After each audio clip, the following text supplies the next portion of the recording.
চারু, চারু রে, আমি ফটিককে ডেকেছিলাম। তুই না থাকলে জানতেই পারতাম না। হ্যাঁ, জানতেই পারতাম না এটা গ্রামবাসীকে কিরকম ভাবে দিনের পর দিন ঠকিয়ে যাচ্ছিল। হ্যাঁ, ওই মল্লিক বাড়িতে আমাদের সম্বন্ধ হতে চলেছে, আর এই ছেলেটার জন্য আমাদের গ্রামবাসীর মান সম্মান সব ধুলোয় মিশে যাচ্ছিল।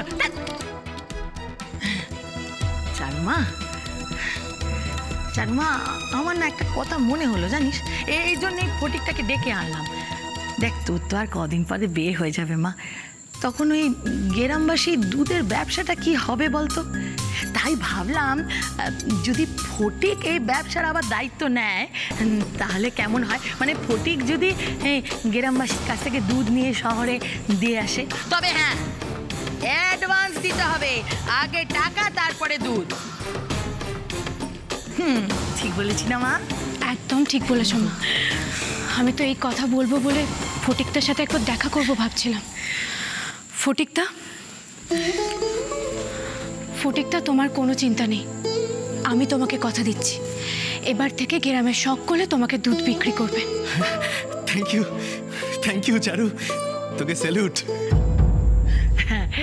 দেখলি ফটিক, দেখ দেখ, আমার চারুমার কাছ থেকে কিছু শেখ। হ্যাঁ, কত বড় মন আমার চারুমার, কিরকম ক্ষমা করে দিল দেখ। কিন্তু ফটিকটা, তুমি ওদের টাকাগুলো সময় মতো দিয়ে দিও, কাউকে ঠকিও না। একদম একদম, তুই যখন বলে দিয়েছিস তখন তাই হবে, একদম চিন্তা করিস না। হয়তো আমি বিয়ে করে চলে যাব, কিন্তু গ্রামের এতগুলো মানুষকে তো সমস্যায় ফেলতে পারি না। আমার জন্য যেন মানুষগুলোর কোনো বিপদ না হয়। ঠিকই তো মা, ঠিকই তো। মা, না না, তোর জন্য কখনো কারোর বিপদ হতে পারে? ফটিকটা, তুমি সব পুরনো কথা ভুলে গিয়ে ওদের পাশে থেকো, ওদের সাথে মিলেমিশে কাজ করো। তোকে কি বললাম? তুই যখন একবার বলে দিয়েছিস তার মানে সেই কথাটা আমার কানে গিয়ে একদম মাথা অবধি পৌঁছে গেছে। তুই একদম চিন্তা করিস না, আমি একদম ওদের সাথে বন্ধুর মতো মিশে কাজ করব, জীবন প্রাণ দিয়ে কাজ করব। না, আর কোনো ঠকানো নয়।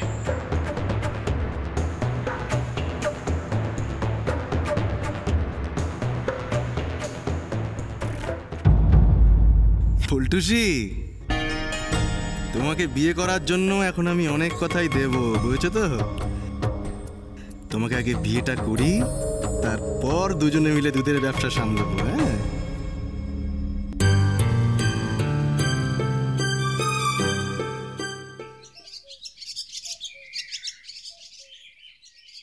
ম্যাডাম আসবো? আপনারা তোমরা এখন যাও।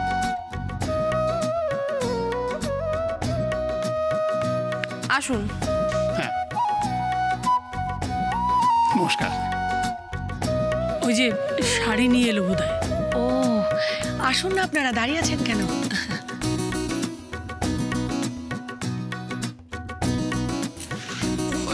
ওই জায়গাটা রাখো, রাখো রাখো, ভেতরে ঢুকিয়ে রাখো। হ্যাঁ, হ্যাঁ, থাক থাক। হ্যাঁ, তুমি যাও। নমস্কার ম্যাডাম। হ্যাঁ নমস্কার, বসুন। হ্যাঁ, ভ্যারাইটি শাড়ি এনেছি ম্যাডাম, আশা করি পছন্দ হবে। কই দেখান দেখি। হ্যাঁ, দেখায়।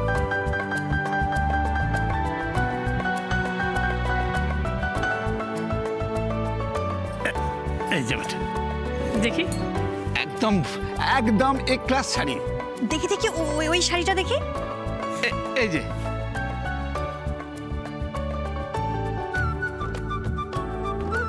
দেখো তো কাকিমণি, কেমন লাগছে আমার? খুব ভালো লাগছে না? খুব মানিয়েছে ম্যাডাম। দিদি ভাই, যাদের বিয়ে আগে তাদের শাড়িগুলো দেখা হোক, তারপরে তো। ঠাম্মি, হ্যাঁ দাদু ভাই। এই মৌলির তারা দেখে যা বুঝছি, ওর জন্য একটা পাত্র দেখে নিলে ভালো। যা বলেছিস, একদম ঠিক বলেছিস। আচ্ছা, আপনি আরো শাড়ি দেখান। মা, ওই শাড়িটা দেখি। এই দাদা ভাই, বাইরের লোকের সামনে এসব কি আর কি? আর কি তো করছি না, সত্যি তো এক্সাইটমেন্ট দেখে মনে হচ্ছে একই মণ্ডপে তিন ভাই বোনকে বিয়েটা সেরে নিলেই হয়। দাদা ভাই, ভালো হচ্ছে না কিন্তু। বেচারি শান্তিতে যে একটু সাজগোজ করবে তার উপায় আছে? দেখো না, আমি সাজলে যে ওদের কি প্রবলেম। সবচেয়ে বড় কথা, আমার দাদাদের বিয়ে, আমি সাজবো না তো কে সাজবে? নিশ্চয়ই সাজবি, তোর কোনো চিন্তা নেই, আমি তোকে সাপোর্ট করব। ম্যাডাম, এই শাড়িটা কিন্তু খুব সুন্দর। দেখি ওই শাড়িটা দিন তো। এই নে।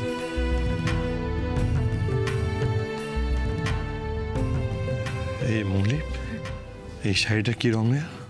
মারুন। দেখ তো তোর বৌদিকে মানাবে কিনা। ও এই ব্যাপার, অসাধারণ লাগবে। ঠাম্মি, কাকিমণি, দাদাভাই নিজে বৌদির জন্য শাড়ি পছন্দ করেছে। এদিকে একটু আগে আমার লেগ পুল করছিল। আচ্ছা, অংশু কোথায়? ওকে তো দেখতে পাচ্ছি না। সেও নিশ্চয়ই হবু ওয়াইফের খেয়ালে মত্ত।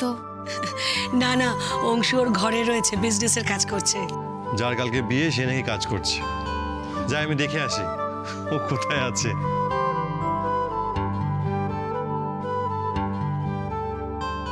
কোথায় যাচ্ছ? মা, অংশু। না, তুমি কোথাও যেও না, তোমার সঙ্গে আমার কথা আছে। মিসেস গুহ। Yes madam. বলছি যে ডেকোরেটার্সদের পুরো দায়িত্বটা কিন্তু আপনার। হ্যাঁ হ্যাঁ হ্যাঁ, আর ডেকোরেশনটা ঠিকঠাক হচ্ছে কিনা সেটাও আপনি দেখবেন, কারণ আমি তো এই দিকটা দেখতেই পাচ্ছি না। আপনি কোনো চিন্তা, একটা জিনিস মাথায় রাখবেন মিসেস গুহ, বাড়িটা যেন পুরো আলো আর ফুল দিয়ে মুড়ে দেওয়া হয়, ঠিক আছে? Sure madam. আসলে এত কম সময়ের মধ্যে এত বড় বিয়েটা ওঠাতে হচ্ছে, আমার একটু টেনশনই হচ্ছে। দেখবেন কোনো ত্রুটি যেন না হয় প্লিজ। হ্যাঁ, আর রিসেপশনটা যেন একবারে গ্র্যান্ড স্কেলে হয়। হবে, don't worry. Thank you missus Guha. Anshu, Anshu, নিচে এসো, কথা আছে, তাড়াতাড়ি।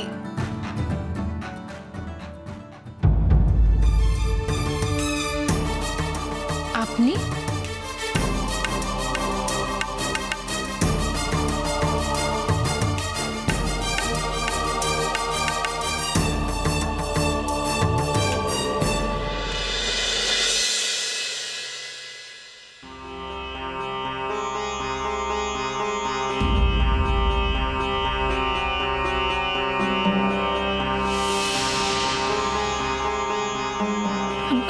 দাদা, বলছি এভাবে সাজাচ্ছেন কেন? এখানে মেহেন্দির অনুষ্ঠান হচ্ছে। মেহেন্দির অনুষ্ঠান? কাদের? তোদের রে, তোদের। দাদা, আপনি ওই দিকটা গিয়ে ফুলগুলো লাগিয়েছেন। আমাদের মেহেন্দির অনুষ্ঠান?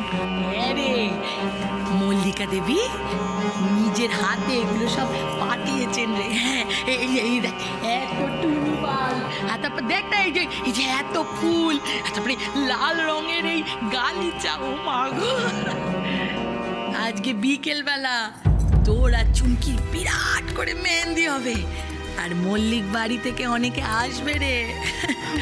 কিন্তু মা, এতে তো অনেক খরচ হয়ে যাবে। দূর পাগলি, এইসব কথা আবার ভাবছিস কেন? দেখ মা, ছেলেদের বাড়ির কিছু আবদার থাকে জানিস, একটু একটু থাকে, সেগুলো তো আমাদের রাখতেই হবে। তুই মা এসব নিয়ে ভাবিস না, তুই এসব নিয়ে মাথায় গামাস না, এগুলো আমার ওপর ছেড়ে দে। বলছি শোন না মা, সে শহরের দুধের ক্যানের গাড়িটা পৌঁছে দিয়েছিস তো? হ্যাঁ মা, জানো তো কাল ফটিকটার সাথে কথা বলে আমার খুব ভালো লেগেছে। ফটিকটা একদম ভালো হয়ে গেছে, আর কারোর কোনো অসুবিধা হবে না, তুমি দেখো মা। ওরে মা, তুই যদি ভালো থাকিস আমিও ভালো থাকবো মা। তুই বিয়ের পরে আর দুধের ব্যবসা সামলাবি না, তুই সুখে শান্তিতে ঘর করবি রে। ওরে মা, এটা হেভি সাজাচ্ছে বলো মা। এতদিন না ওই সিনেমাতে না এরকম বড় বড় বাড়িতে না এইসব অনুষ্ঠানগুলো হতে দেখতাম। ওই বিয়ের আগে কি বলে জানি ওগুলোকে, মেহেন্দি দি, তারপরে সঙ্গীত। ওরে বাবা, এরপরে তো নিজের বাড়িতে হচ্ছে, আমার তো বিশ্বাসই হচ্ছে না। থেকে থেকে না গায়ে কাঁটা দিয়ে উঠছে গো। পাগলি, দেখ তোর পাগলি বোনের কথা শোন। ওরে, আজ বাদে কাল তুই এরকম সিনেমার যেরকম বাড়ি হয়, ও সিনেমার বাড়ির মতন এরকম বাড়িতে বউ হয়ে যাবি। চপ, এরকম চেঁচামেচি করিস না। কি চারু, আমি ঠিক বললাম তো? হ্যাঁ, তখন দেখবি এরকম কত অনুষ্ঠান হবে। হ্যাঁ, তখন তো সব ঘাস হয়ে যাবে রে, আদব কায়দা তো তোরা সব শিখে যাবি।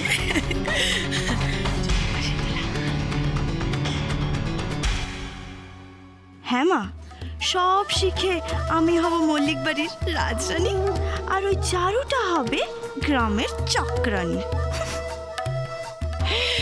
শুধু তুই না চুমকি, তোর ভয়ে আমার চারু মাটারও একটা ভালো বাড়িতে বিয়ে হচ্ছে রে।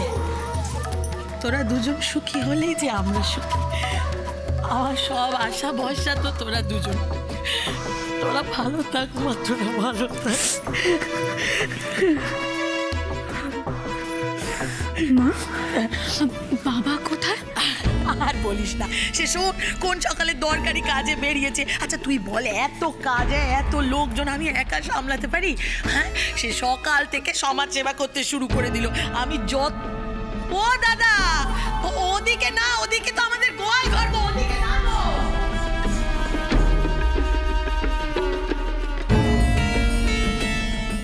বাবা এত সকাল সকাল কোথায় গেল?